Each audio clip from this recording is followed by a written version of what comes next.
There's a joke going on that everybody here, half the room knows me because of my information night speeches, and then the rest of the half knows me because of my badgering emails. Really quickly, I want to thank our president and our vice president, Bao and Ting, and our formal chairs, Mikey Garcia, Jason Liu, and our alumni chair, Nick Watkins, for putting this beautiful event together. And of course, I want to thank our founding fathers, the three of them who were here tonight, Franz, Ray, and Alex. Thank you to the three of you for joining us this evening. It's very important that you guys are here tonight, and we're honored to have you here with us. So thank you. And for all my brothers, everyone joining me here tonight, and those joining me in spirit, it is my great honor in celebrating with you all what I consider the most important night, an important moment in our fraternity's history. And as we all know, that's the 15th anniversary of our chapter, Zeta Phi Rho, at Loyola Marymount.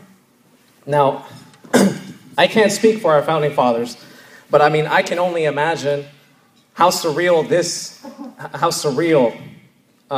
must feel for them, to be here and see all these young, new faces alongside with some of our old friends under one name, one roof.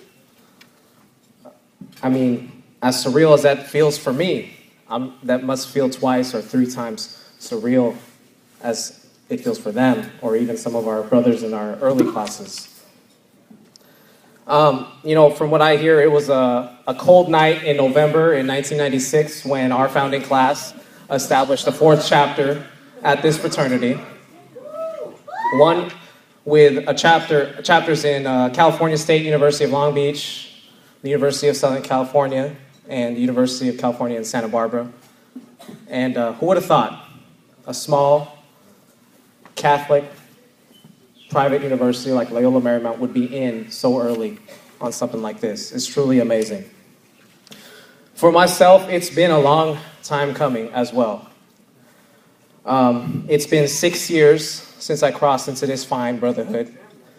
It's been 5 years since I shared a similar moment with many of you all in this room. In 2006, we gathered to celebrate our 10-year anniversary formal, which some of you were here. And I had just crossed the fall semester before. I was 19, a second year in college, and as some of you might remember, I was a newly installed president of our chapter. And I must say, as I planned out that formal and many months leading up to it, I was very overwhelmed. Very overwhelmed with what I had encountered. Very overwhelmed with what I had just witnessed going through the associate process. Very overwhelmed with the brotherhood that was being displayed. But most of all, I was overwhelmed with what was at stake. And without going into it, I know everybody in this room knows the kind of struggle our organization endured in the mid-2000s. We were an organization that found itself in the deepest identity crisis any brother in this fraternity has ever encountered. We were a brotherhood desperate for revival, a fraternity that was on track to writing and finishing the last and final chapter of our story here at Loyola Marymount.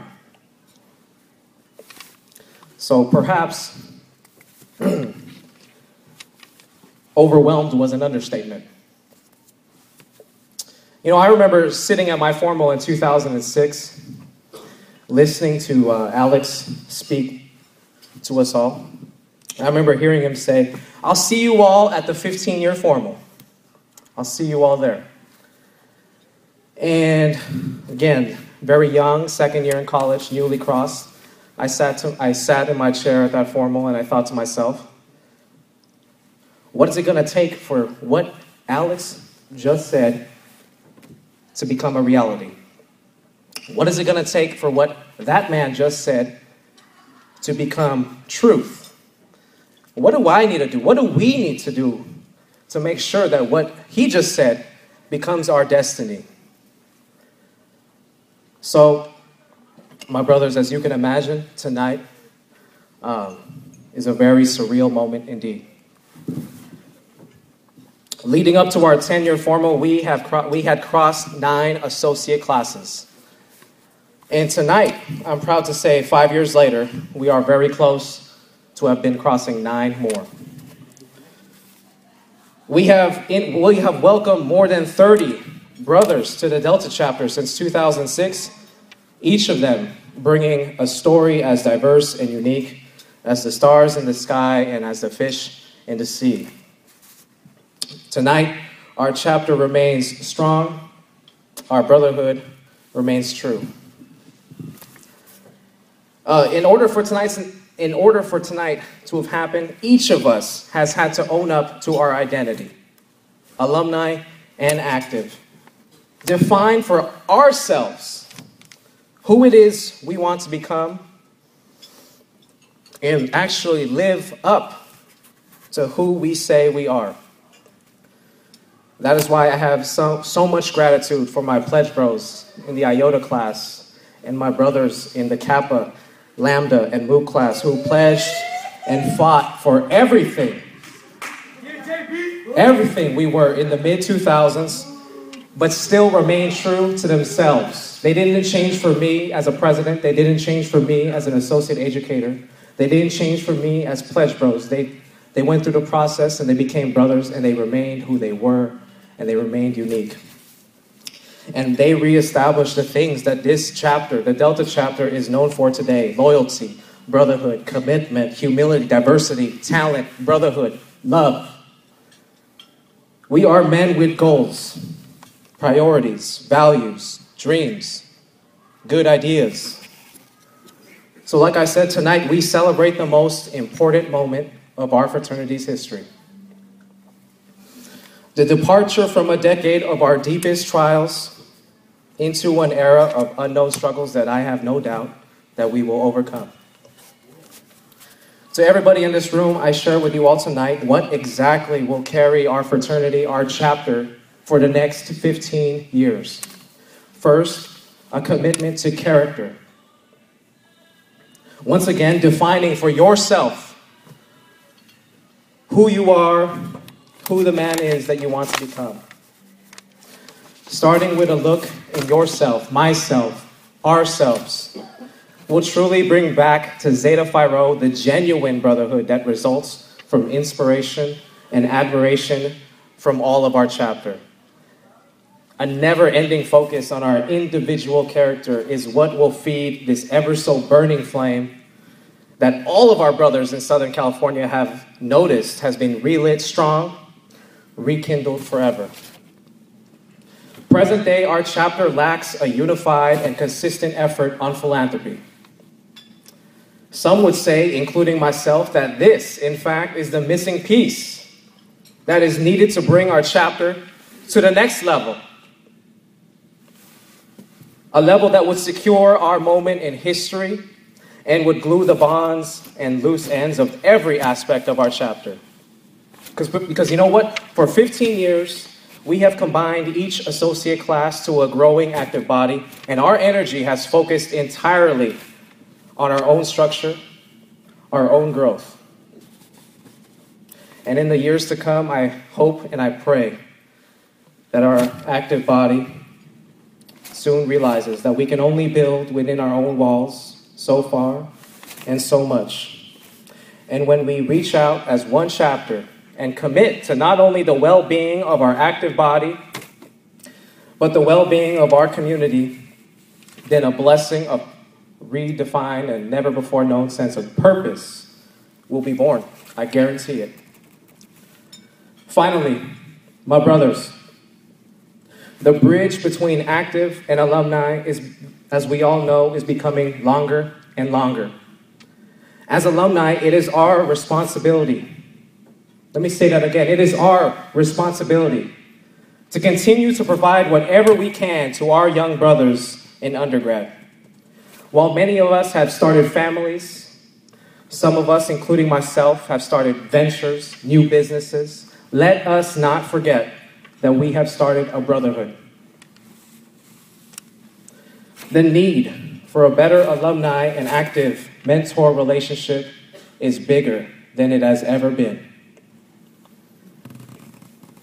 It gives our actives a look into the past, and it sets up a guiding light for them to see into the future. With that, tonight I want to thank my own mentors, Mr. Gary Diogi, Mr. Mike Peruccio, and Mr. Paulo Fernando, for being strong mentors for myself, both as an undergrad and even now as alumni. Thank you, gentlemen.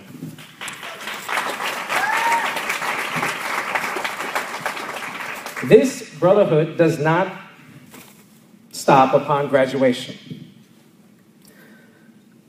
And in fact, the essence of our character, like I said, and the tradition of our Zeta family can remain stronger than ever if we continue